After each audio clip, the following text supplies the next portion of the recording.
So, I watched the new Star Wars show, Andor, and it was surprisingly amazing. If you don't know, Andor is a prequel to Rogue One and follows Diego Luna's character from that movie. When this show was first announced, I thought it was a terrible idea. I thought that Andor's story didn't need any more elaborating, and it was dumb to try to do so. But once again, we are shown how ideas matter far less than execution. An okay concept executed well will always be better than a good concept executed poorly.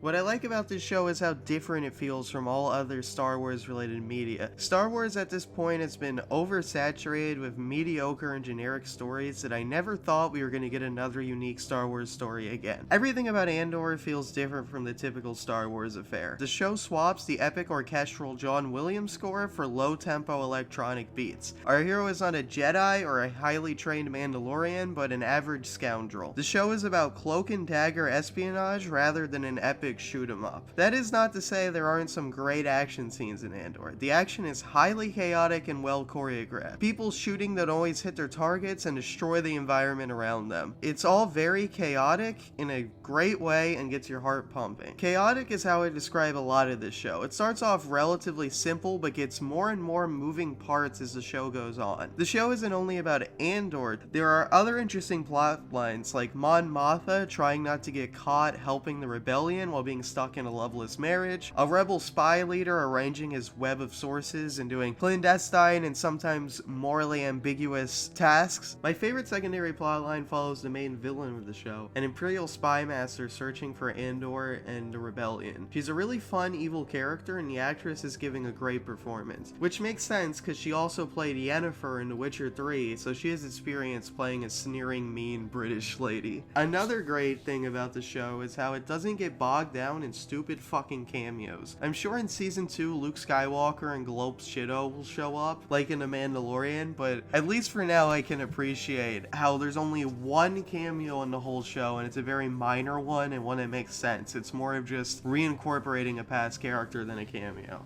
A lot of Disney Plus shows feel like movie scripts that had a bunch of filler added to them, so instead of watching a TV show, you're watching something that should be 2 hours stretched out to be 6 hours. Luckily, this actually feels like a TV show with distinct and different feeling story arcs that form a cohesive story. Everything set up pays off later, even minor characters that only appear in the first episode. There was only one major thing I didn't like, aside from minor nitpicks, and that was the finale. The finale of this season was really weak in my opinion. A good 50% of the episode is setting up an action scene that the previous episodes were already building to, and when the action scene happens, it's not very impressive, especially compared to the other action scenes in the show. Also, two very annoying things happen in this episode. The first is someone headbutts a stormtrooper that has its helmet on, and it works to disable them, they fall over and everything. And the other is a song that is like a 16-second loop that plays for 2 minutes. Regardless of the week finale, I would definitely recommend you watch Andor if you're a Star Wars fan, or even if you aren't, because it stands on its own. Anyway, who's your favorite Star Wars character? Let me know in the comments below and be sure to like and subscribe for more content. If you like this video, you'll definitely like my video on the Kenobi show. Bye bye!